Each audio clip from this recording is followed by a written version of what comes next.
Shalom saudara sekalian, hari ini Selasa 25 Agustus 2026. Yohanes 12 ayat 12 sampai 26 arti menjadi pemimpin. Saudara, sepanjang minggu ini kita akan merenungkan seperti apa sih menjadi seorang pemimpin atau pelayan menurut Tuhan Yesus.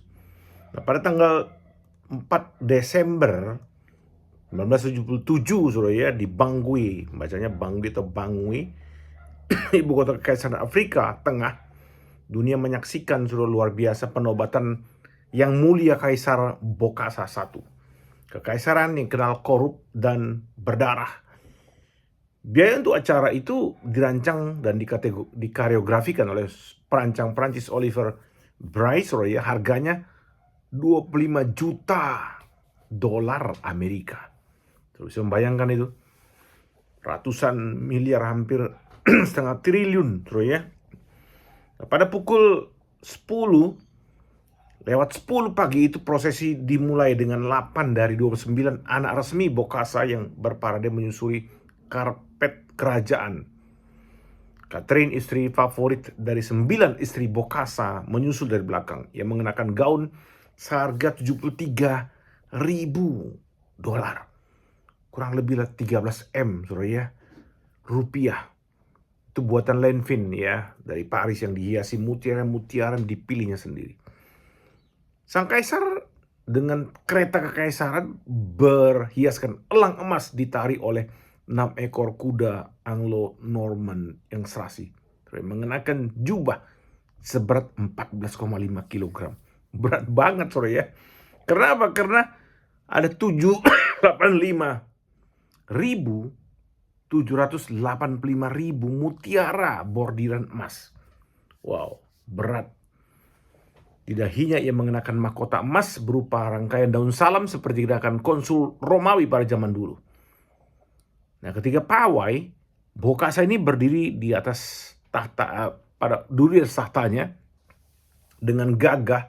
Tahtanya itu harganya, ya, tahta elang 2,5 juta dolar Amerika. Melepaskan rangkaian daun salam emasnya, dan seperti yang dilakukan oleh Napoleon 173 tahun yang lalu, ia mengenakan mahkota seharga 2,5 juta juga.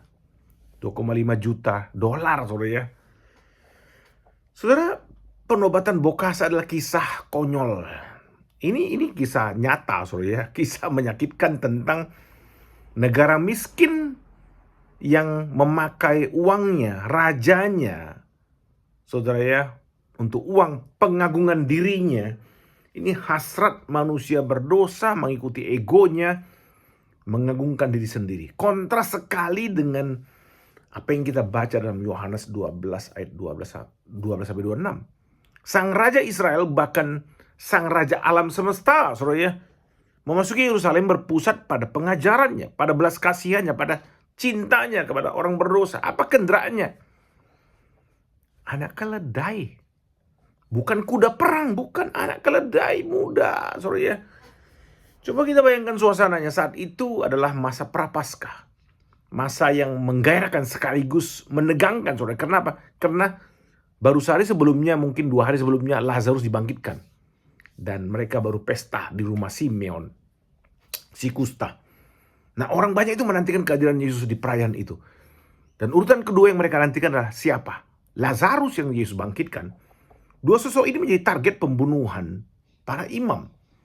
Nah, keesokan harinya saat orang banyak mendengar bahwa Yesus akan datang, waduh, mereka senang sekali. Orang banyak itu senang karena apa? Karena mereka berpikir ini adalah raja mereka. Sehingga apa? Mereka mengambil ranting-ranting pohon palem, pergi menyambutnya sambil bersuara, Hosana, diberkatilah dia yang datang dalam nama Tuhan, Raja Israel. Lihatlah rajamu datang duduk di atas anak keledai. Saudara, ini sambutan Hosana. Hosana artinya selamatkanlah kami, save us. Save us. Saudara, ini semacam seruan antisipatif menyelamatkan kami. Maksudnya dari mana? Dari penjajahan Romawi, saudara ya. Jadi pembebas dari penjajahan Romawi. Itu yang dipikiran orang-orang Israel pada waktu itu. Mereka mengutip Mazmur 118 yang telah dinyanyikan 100 tahun sebelumnya saat apa? Yudas Makabe juga mengusir penjajah Romawi, saudara. Orang-orang Romawi yang menjajah Israel. Jadi ranting-ranting palem itu merupakan simbol politik. Jadi itu simbol politik sebagai simbol koin pemberontakan Makabeus. Jadi yang sedang dikobarkan adalah semangat nasionalisme, saudara ya. Semangat nasionalisme, maju tak gentar, membela yang benar. 17 Agustus tahun 45 itu kita baru peringati, saudara ya. Nggak ada hubungannya dengan hal rohani Yesus sebagai penebus dosa. Mereka berharap melihat Yesus akan mengajak untuk angkat senjata dan mengusir penjajah Romawi. Lalu apa yang Yesus sampaikan kepada mereka? Besok akan kita lanjutkan, saudara. Hari ini mari bertanya dalam hati kita, apa sih yang terutama yang kita harapkan dari kematian Yesus? Amin, saudara. Tuhan memberkati sekalian.